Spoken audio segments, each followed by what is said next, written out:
Okay, we're back.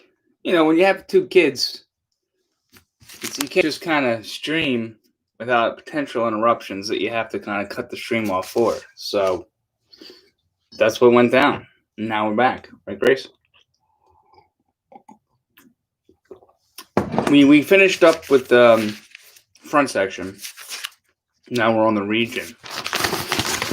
We got to get through this pretty quick with your company at least, because we got to get you dressed for school. Region today, above the fold, GOP bar senator ousts Fetterman, and the Franklin reopens.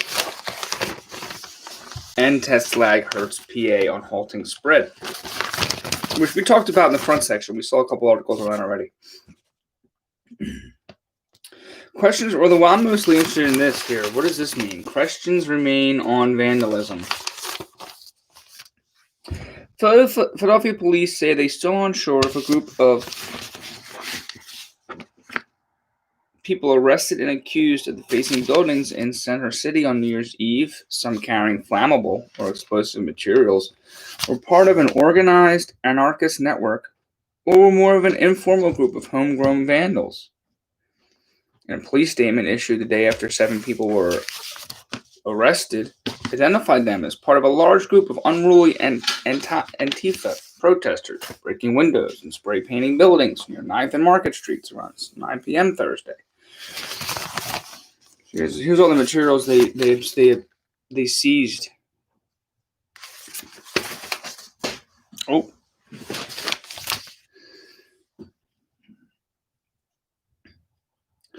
But charging documents obtained from the Inquirer on Tuesday make no mention of any specific group, in outlining the alleged crimes by those taken into custody, saying only that each defendant was acting in concert with others at the time. Chief Inspector Michael Cram said Monday that he believed the group's behavior appeared inspired by actions often associated with Antifa, a far-left group often accused of an array of anti-government misdeeds. I didn't realize there was some vandalism going on New Year's Eve. I didn't hear about that until this moment. I mean, I'm sure. I can tell you on our New Year's Eve, we had to go to bed a little early because we have a newborn, and it was, not really good time to sleep when you can sleep, essentially. And there were fireworks being set off all around our neighborhood.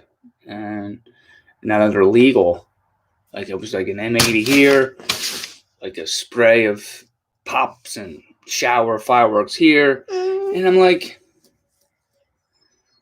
why don't you set fireworks off on your own property? I don't really get it too much. I hate to be like judgmental about it, but like, doesn't like debris and stuff just like land all over your like lawn and your house? And then it's like midnight and like your neighbors are trying to like sleep like right next to you. Like a residential neighborhood, like literally like houses that are 10 yards from each other, 20 yards from each other. And if I'm biased because I'm trying to get my baby to sleep, it takes forever. If she sleeps 4 hours at a time. Right, Grace? And you got these people popping off all around you. And I get it's a one-day-a-year thing, but I kind of think it's a little trashy. Like, I don't know. Like, it was like some people, now here's the obits. It was like some people, it was like you could tell with certain sources, and they bought a whole pile of them, and they were just like letting them off, like littering up their house. And like, it was a lot. I mean, you can't really say how you felt about it, but my sense is you were annoyed too. Here's the obituaries where I, again, take time to say rest in peace to the folks here in the obit section. I noticed here that Tanya Roberts, 65, a Bond star and That 70s Show actress. So she died. She captivated James Bond in A View to Kill and appeared in the sitcom The 70s Show, has died several hours after she was mistakenly declared dead by her publicist and her partner. It's an interesting kind of situation here. Lance O'Brien, her companion of nearly 2 decades, said Tuesday that Cedars-Sinai Medical Center reached out to him on Monday at 9:30 p.m. to inform him that Miss Roberts had died. Miss Roberts' death was related to a urinary tract infection. Oh my goodness. Get your UTIs checked out, right? Whoa. She collapsed at her home December 24th after walking her dogs and was admitted to Cedars-Sinai. She had been reported dead on Sunday, but Pinkel said that was based on a mistake by O'Brien, who believed Miss Roberts had slipped away during what was expected to be a final visit. She also played Stacey Sutton opposite Roger Moore. She played Stacey Sutton opposite Roger Moore in A View to Kill and appeared in fantasy adventure film Beastmaster in the Hearts and Armor. All right, Tanya. So we want to do a rest in peace here to John Taggart, 59, Ocean View, Delaware. Rest in peace to Renzo Albert Anthony, 95, passed away peacefully. And Louise Gibbons. Oh, might be time for Grace to go get ready for school. Mommy's here. Want to say hi to our audience of one? Sure. Okay. I mean, they're all clamoring for you. All right, Grace. Well, listen. Next time we'll get started a little bit earlier, and we can have you be a guest for a longer period of time. Okay. Yeah, my sweets. But now you got to get ready for school. Okay. Oh, here. All right, now you're stuck with me, people. Getting through the rest of this paper. Here we go.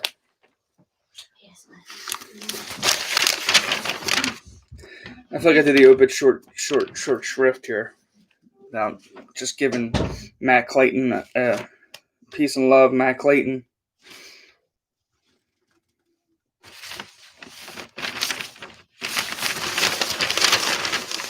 Yeah, they all are.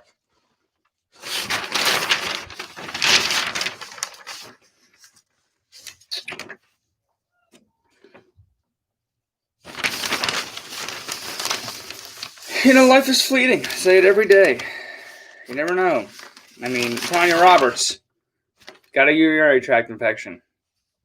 Went and took her dog for a walk. 65 is not old.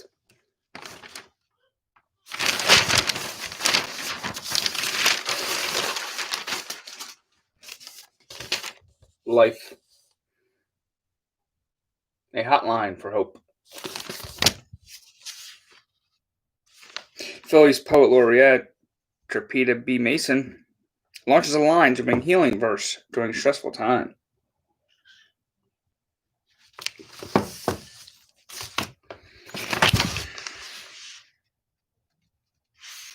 Anybody needs their records expunged and sealed due to certain crimes like disorderly conduct and loitering, as long as you have been arrested for 5 years since being convicted, crimes for which you completed a special program, such as an accelerated rehabilitative disposition program or the small amount of marijuana program. And if you're 7 years older and have been arrest-free for 10 years since being convicted of any conviction, misdemeanor or felony, on your record is eligible for expungement. So those out there that are trying to clear their name in Pennsylvania, pick up a copy of the Philadelphia Inquirer today. Or go online and search this, expunging, sealing your record. You can learn a lot. What's the difference between getting my record expunged and sealed? What records are eligible to be sealed? How can I get my record sealed or expunged? Researcher TV host tracks evolving views of psychedelics. Now, this is interesting because I just read a book. I didn't just read a book, but I have read a book. I'm looking over here in my little bookcase area so I can get the exact name. Michael Pollan. How to Change Your Mind.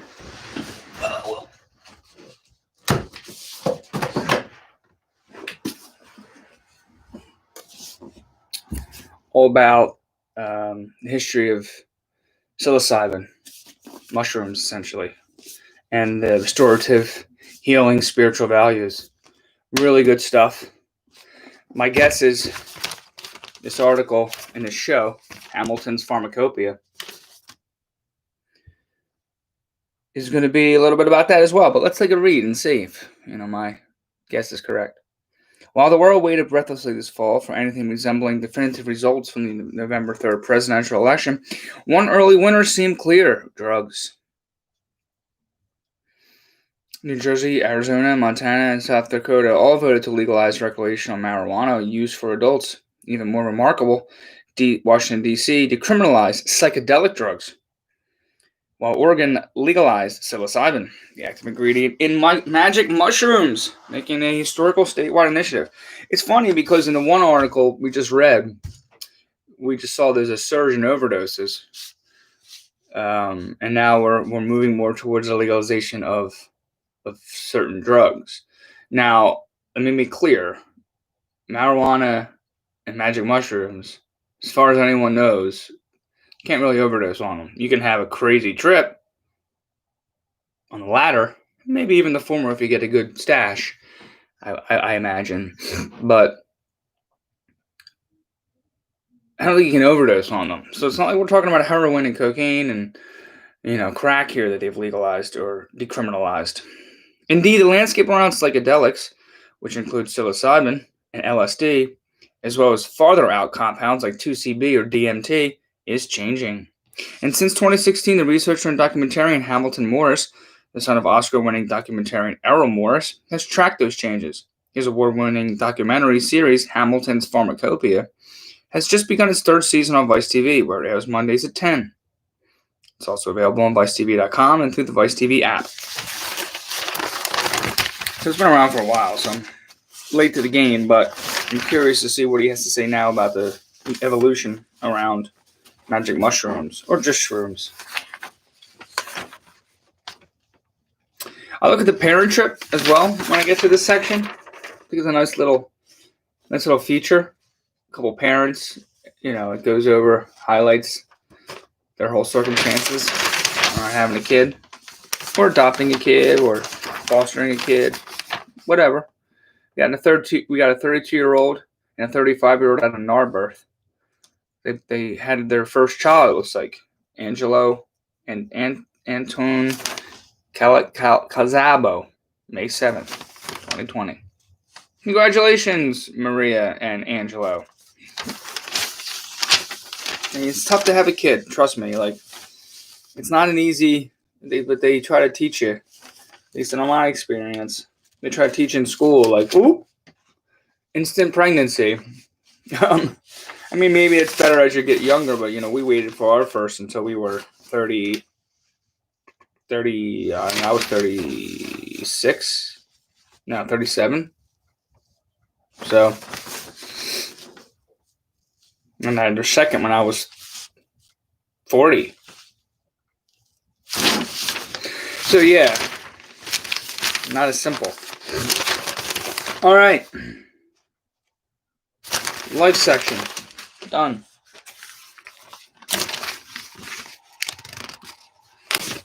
Sports. Still talking about Doug Peterson. His decision to sit Jalen Hurts, bring in Sudfeld. He did what? The aftermath. So as if the Giants never did that, by Mike Silsky. Miles Sanders, that is. Nobody liked the decision.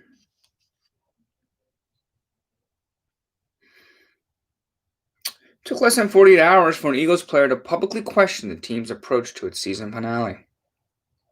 The Eagles have drawn the ire of the football world after pulling quarterback Jalen Hurts in favor of Nate Sudfeld during their 2014 loss to Washington on Sunday.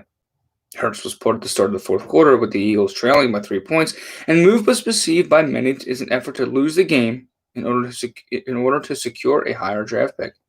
The loss came at the expense of the New York Giants, who needed an Eagles victory to win the NFC East. Eagles back Miles Sanders was among those disappointed in the decision. If I'm being honest, nobody liked the decision. Nobody. That's all I can say. Now, you said a lot by saying that.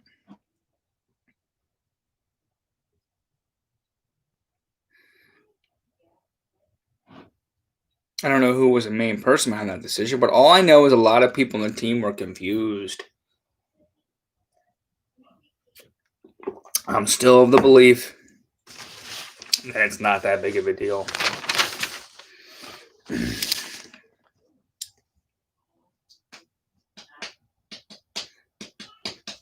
Embiid off to a flying start. Sure is.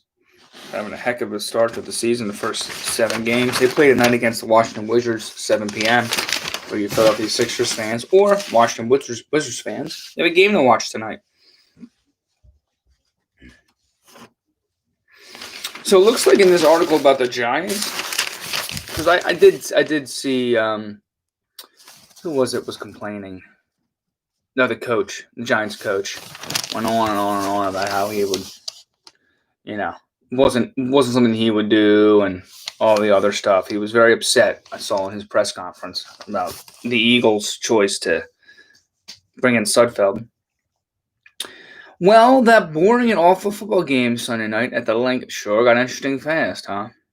For 2 days now, Doug Peterson and the Eagles have been ducking flack, or trying to, from media, fans, NFL coaches, NFL executives, NFL officials, and even some of their own players for allegedly tanking in their 2014 loss to Washington, an outcome that clinched the NFC East Championship for the football team.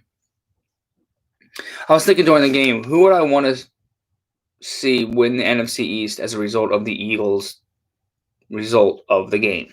Meaning, if they lost, the football team. If they won, the Giants. And I was like, lesser two evils, but I probably would go with the Washington football team. If I had to pick one of those two teams that I like just a slight bit more than the other. So, it worked out okay for me in terms of the team that I would prefer to help as a Eagles fan. The fury spark specifically was the removal of Jalen Hurts. We all know this. Okay. Do you mind if I just don't read more about this? I feel like it's just the commentary and analysis is just, okay, we get it. Alabama receiver Devontae Smith got the Heisman. Let's see his stats.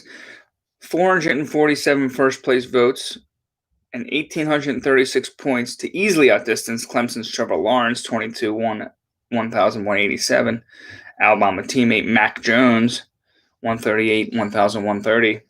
And Florida's Kyle Trask, 61, 737. Can you give me his stats, though? Like his numbers, catches, and touchdowns? I don't see it here, which is just odd. We got Sam Marin still learning the left wing after his move from defenseman for the Flyers. And we got Gostisbehere intending to return to his old form. As in, 2-3 years ago? Come on, Ghost. The old form is getting old. All right. Today's weather. High of 43. Sunny and breezy. If you're a bike rider, a cyclist of sorts, like myself, it might be a good day to get on the road. Bright sunshine. My ankle's a little tweaked. I don't know what I did. Maybe because I was riding. So I'm going to hope that it heals enough so I can get on the road today. But if not, looks like tomorrow. Let's see. Can I hold off for tomorrow? Ooh. Oh yeah, another good day tomorrow. 44. Bright sunshine. And Friday. A little bit colder on that's Saturday, excuse me. Friday's becoming cloudy. Still a nice day. No rain. No rain, I see, or snow until Monday, possibly. Okay. Looking good for our weather the next couple of days. Let's get through the times real quick, okay? If we can. Now remember, I take out the sections. I go front section, put that aside. Parts.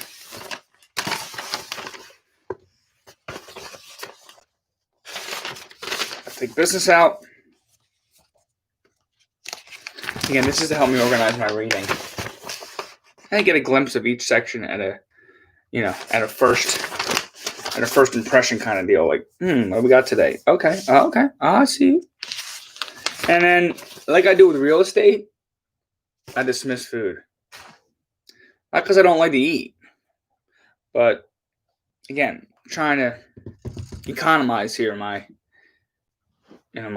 process, and I just don't need to read about food news. Recipes I'll sometimes check out. On the weekends, they give you 5 different recipes you can make for the week in the at-home section.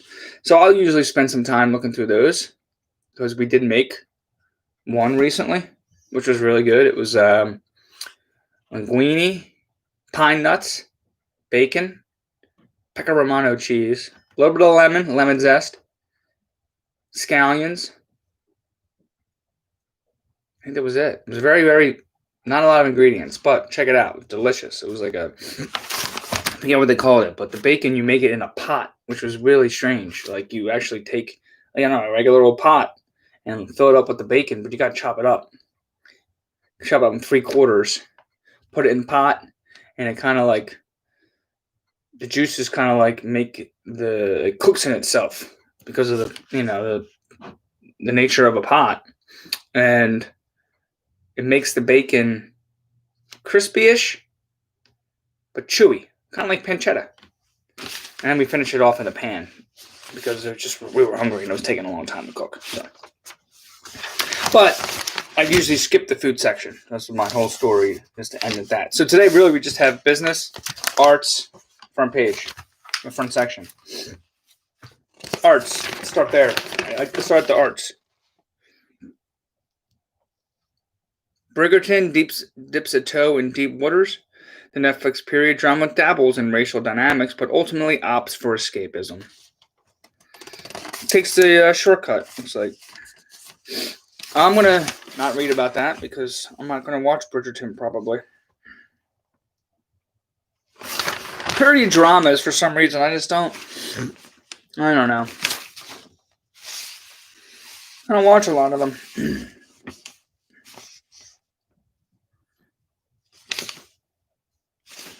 Virus prompts a halt to in-person production. The union representing workers in television and film cites the crisis in California.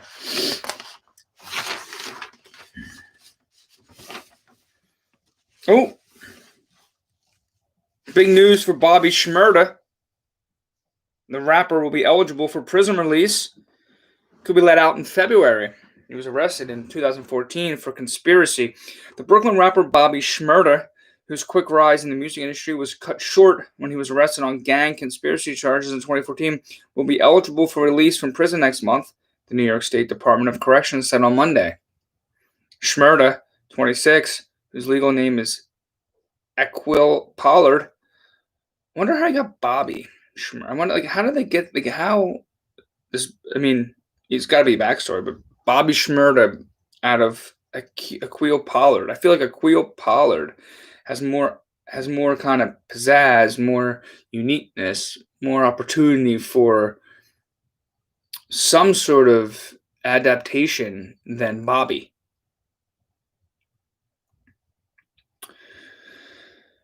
Shmurda. I wonder if that's murder. Yeah, I'm showing my age here. Shmurda, 26, was legal. I guess I got through all that. He was to serve 7 years in prison in October 2016 after pleading guilty to conspiracy and weapons possession in connection with prosecutors said was his leading role in the GS9 gang, an offshoot of the Crips, in the East Flatbush neighborhood of Brooklyn. Shmurda was denied parole in September in part because of disciplinary actions taken against him while he was incarcerated, and was ordered then to serve his maximum sentence to December 11th, 2021.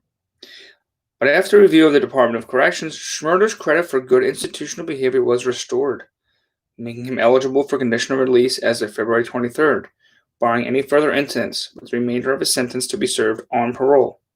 I'm glad he's coming home, said Alex Spiro, a lawyer who represented Shmurda in the criminal case.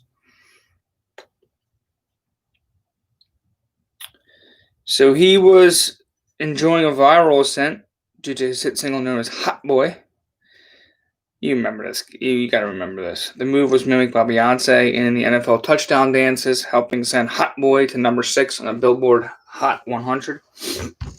He was only 19 when Hot Boy came out, and he signed a 7-figure multi-album deal with Epic Records. But while awaiting trial and unable to pay his $2 million bail, he complained that the label had abandoned him. When I got locked up, I thought they were going to come for me, he told the New York Times in an interview, but they never came. Yeah, they'll abandon you quickly if you can't make money for them. Yeah, you hit some trouble, hit some, you get yourself involved in something that could be, arising to the circumstances of where you grew up and your poverty and whatever other trauma you're suffering, and the rich folk will be like, you ran into a little bit of a hiccup there in your life? You're not making money for us anymore? See ya. I bet you when he comes back, he'll be able to draw on a lot of his experience to make money-making songs, and they'll welcome him back with open arms. Good luck, Shmurda. I mean, he didn't hurt anybody, right? Okay, as long as he didn't hurt anybody. Give him a shot. All right. Business.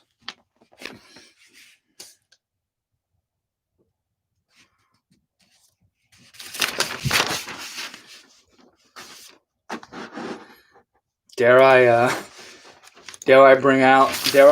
quickly do one of these deals just to refresh our memory? Is that too much? Is that too much to do right now? I mean, closing in on 8:20 here.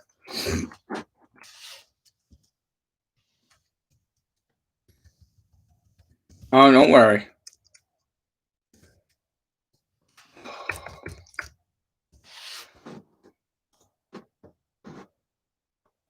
What are they? Sorry, I'm trying my best here to get us a sample of Bobby Shmurda. But I searched Hot Boy, and I think it was called something else, and I really don't feel like continuing to search for it. But look it up, Bobby Shmurda. If you want to refresh your memory. Which I'm sure as soon as you hear it, you'll be like, of course. Let me turn this thing off immediately.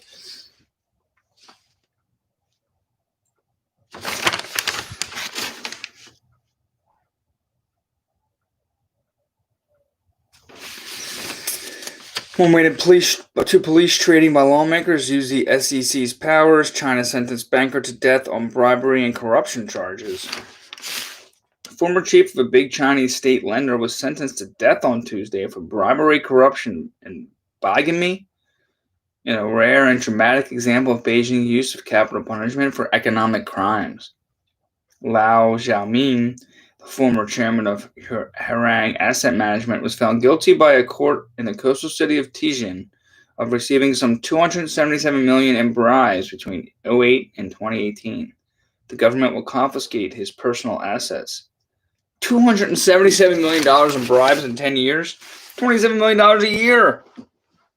Come on! That's craziness! Man, Mr. Lai was indeed, quote, lawless and extremely greedy, the Secondary Intermediate People's Court of Tianjin said Tuesday. Mr. Lai, 58, was among the highest profile figures to fall from grace amid a sweeping crackdown on corruption by Xi Jinping, China's top leader. The unusually harsh sentence could send a signal that Mr. Xi is not ready to ease his anti-corruption campaign, which he began shortly after he took control of the Communist Party in late 2012. Sentencing Mr. Lai to death will get a lot of support from lower middle-class people, said Zhang Pihang, a partner at He law firm in Shanghai. And China employs the death penalty widely, though government officials do not disclose figures. But its use for crimes like embezzlement, bribery, and corruption has dropped in recent years amid public disapproval. Wow. How do you feel about that? I mean, certainly would dissuade people, I would think, from accepting bribes if they know that it could lead to their death at the hands of the state. And $277 million is a lot of money it's a lot of corruption. But here's what last paragraph. This could be a message to the public that the Xi regime is still treating corruption as a serious issue, or it could be a message to the business elite in China that they need to keep their noses clean, Mr. Rosenweig, said. Mr. Rosenweig is looking for his actual description here. He's the Deputy Regional Director for the East and Southeast Asia at Amnesty International. Some harsh punishment.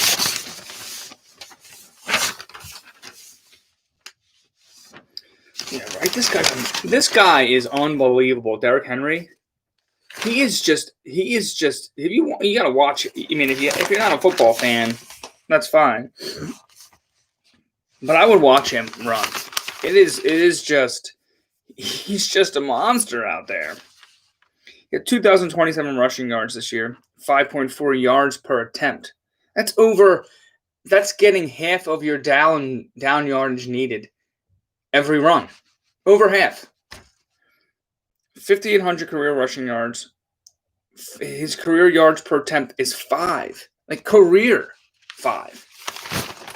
That is just. Although, of course, the subhead, the Titans' retro running back might be reaching the end of his warranty. How old is he? Tennessee Titans running back Derrick Henry is the last American muscle car. He's huge, fast, powerful, a little intimidating, and undeniably retro cool. But he's not very practical, and despite appearances, he's probably not built to last. Henry rushed for 2,027 yards this season, the 5th highest total in NFL history. Wow. He became the second running back to eclipse 2,000 rushing yards since Chris Johnson and the Titans in 2009 and Adrian Peterson in 2012. And is just the 8th player in the league history to reach that milestone. Henry led or tied for the lead in rushes, yards, and rushing touchdowns for the second consecutive season in 2020. Henry's accomplishments become even more remarkable on closer examination. He rushed for 1,268 yards on first downs alone. That production by itself would have allowed him to finish 3rd in the NFL in total rushing yards. He ran for 710 yards in his final 4 games, including 250 yards as the Titans clinched the AFC South with a 41-38 victory over the Texans, reinforcing his reputation for getting stronger as the season wears on. Pro Football Focus credits Henry with a league-high 77 eluded tackles on running plays. Henry eludes most tackles by tossing them out of the saloon, like the hero of a Wild West serial, but that still counts. Still don't know how old he is.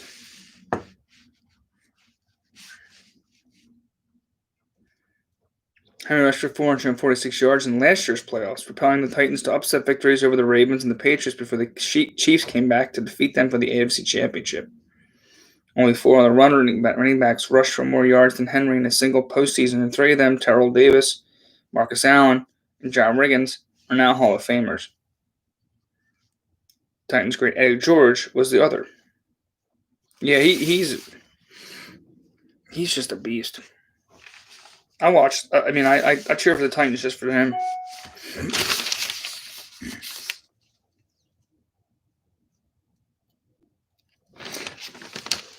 Henry's heavy workload, though, makes him a potential victim of the dreaded curse of 370, an analytics principle popularized by Football Outsiders in the mid-aughts. Excuse me. Research suggests that 270 or more carries in one season typically result in injuries or steep decline the subsequent season. DeMarco Murray, for example, fell to just 702 yards in 2015 after his high-mileage 2014 season. Remember DeMarco Murray? God. He rushed Henry 378 times this season, the highest total since Murray rushed 392 in 2014.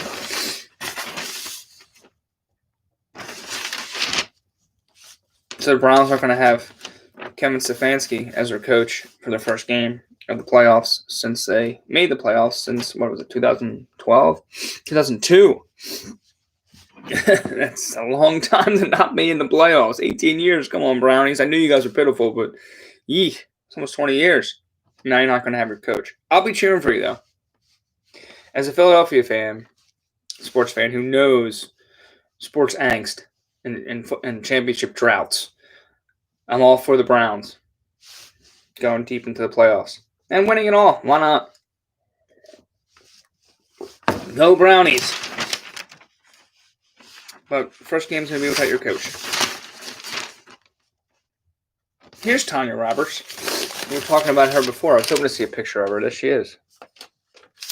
The one who was dead, but then not dead, but then actually dead. Lastly, front section. Then I gotta get ready to go to work.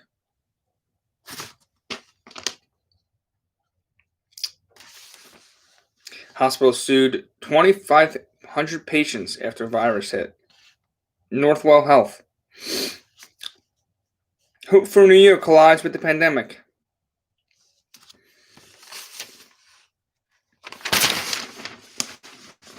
Of interest, noteworthy facts from today's paper. The entertainment industry is so vital to Los Angeles that film and television production were both allowed to continue even after outdoor dining was banned.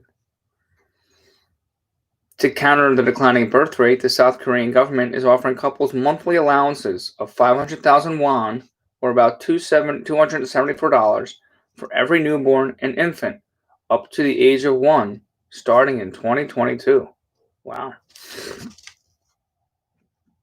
Last month, the Vatican released a statement declaring coronavirus vaccines, quote, morally acceptable for Catholics who might be opposed to a vaccine developed with stem cells from fetuses aborted decades ago. According to the Internal Revenue Service, the estate of the musician Prince is worth $163.2 million. Wow. Almost double the $82.3 million claimed by Comerica Bank and Trust, the estate's administrator. Okay, trying to shortchange Prince, huh? Shortchange Prince. What is this? It's Prince. You know you're dealing with Prince, yo. Fight resumes over keeping city classrooms open. New York City's rising virus numbers are once again forcing high-stakes decisions about whether to keep schools open, leaving students, parents, and educators with newfound uncertainty. For much of the summer, it was unclear whether the city had the political will or logistical prowess to reopen its public schools at all. A few weeks after schools finally did reopen, Mayor Bill de Blasio closed the entire system, only to again reopen some classrooms. But by last month, it seemed as if the city's reopening plan was finally settled, and that some measure of stability, albeit imperfect, might begin for the nation's largest school system. Then the city's virus case numbers began to spike, and the teachers' union began to raise alarms. Those concerns have intensified in recent days as the United Federation of Teachers warned the city that it believed all schools should close if the positivity rate reached a certain threshold.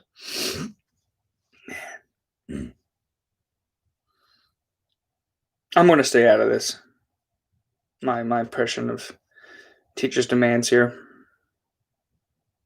I get the need to have an opposing viewpoint to reopening schools in person, but I feel like I know I was going to stay out of it, but just quickly, I feel like from the PR perspective, the teachers should do a better job balancing their want to have in-person school in a safe way, to bring kids back.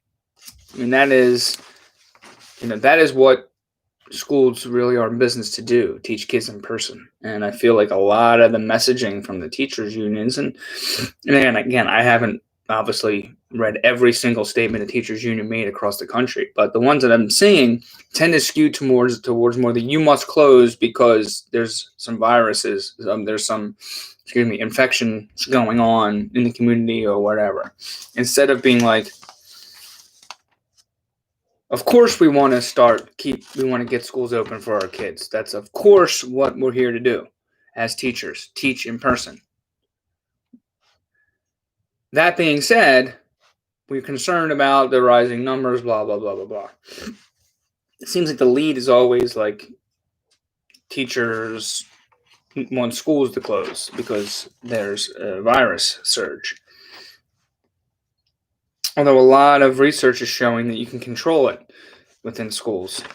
So if you have proper mitigation in place and testing in place and screening in place, etc., you can reduce the spread, and you can track that reduction within the schools itself, separate from the community. I don't see that, though. Again, I haven't read this entire article, but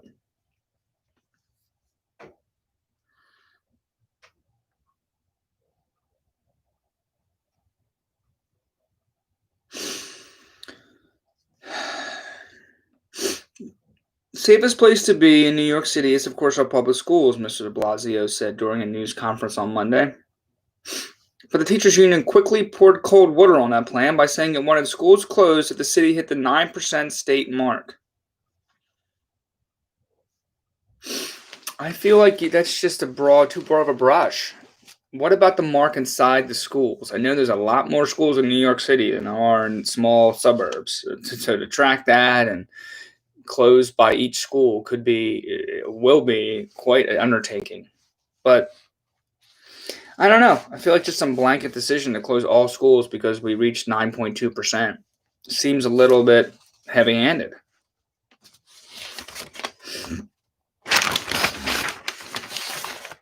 It'd be a little more nuanced, I feel like, than that we reached this, close. We reached that, open.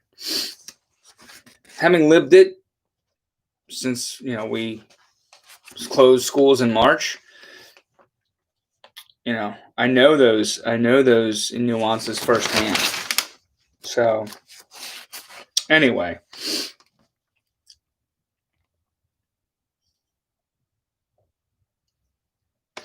Vietnam hands prison term to 3 journalists. Incest disclosure oust French intellectual from key posts. The latest of several scandals to test French attitudes towards sexual abuse of minors, a prominent political scientist, radio show host, and television commentator has quit his media and university post after being accused in a new book of committing incest with his teenage stepson more than 30 years ago. Olivier Duhamel, a French public intellectual, said in a Twitter post Monday that he had decided to step down as a result of personal attacks against him and out of a determination to preserve the institutions to which I work. He's a 70-year-old man. Camille Kouchner, in a book called La Familia Grande, to be published Thursday, said Mr. Duhamel persistently abused her twin brother, starting when he was 14, which would be considered incest under French law. In a statement to the Daily Le Monde, the brother, who is identified in the book as Victor, said, I confirm that what my sister has written about the actions of Olivier Duhamel toward me is correct.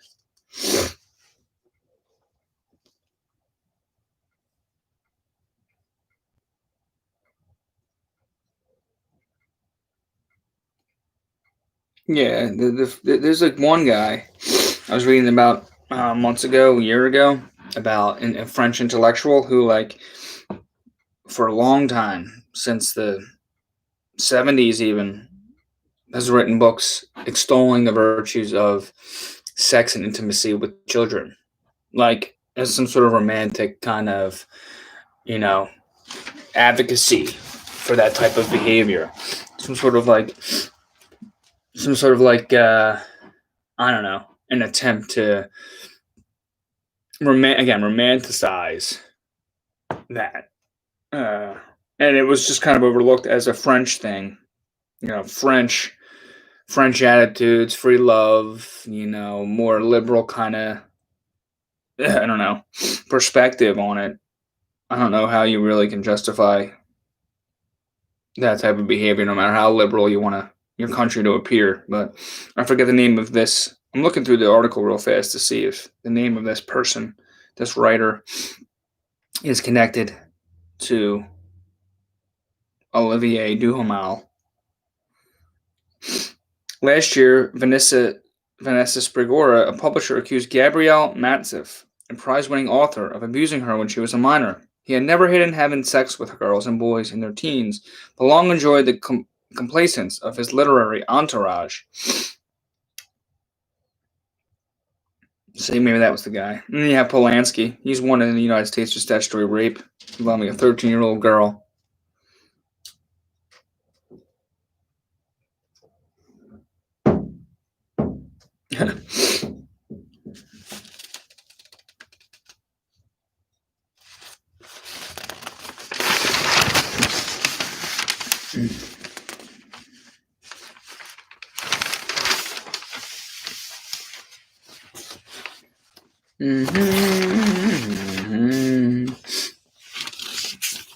Okay, moving along here. George's vote.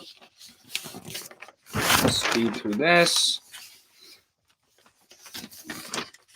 And we're going to get to the last page of the day.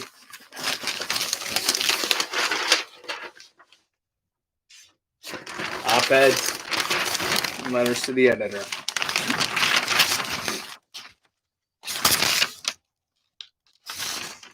I am not going to read any of them, it looks like. President versus American Democracy. That's from the editorial board. Never forget Republicans plotted a coup. Thomas Friedman. Let's get back to making things. Dan Bresnitz and David Adler. Dan is a co-director of the Innovation Policy Lab at the Munk School of University of Toronto, author of Innovation in Real Places, Strategy for Prosperity in an Unforgiving World. David Adler writes frequently about industrial... Excuse me, Jesus. I promise I don't have coronavirus. It's just a sneeze.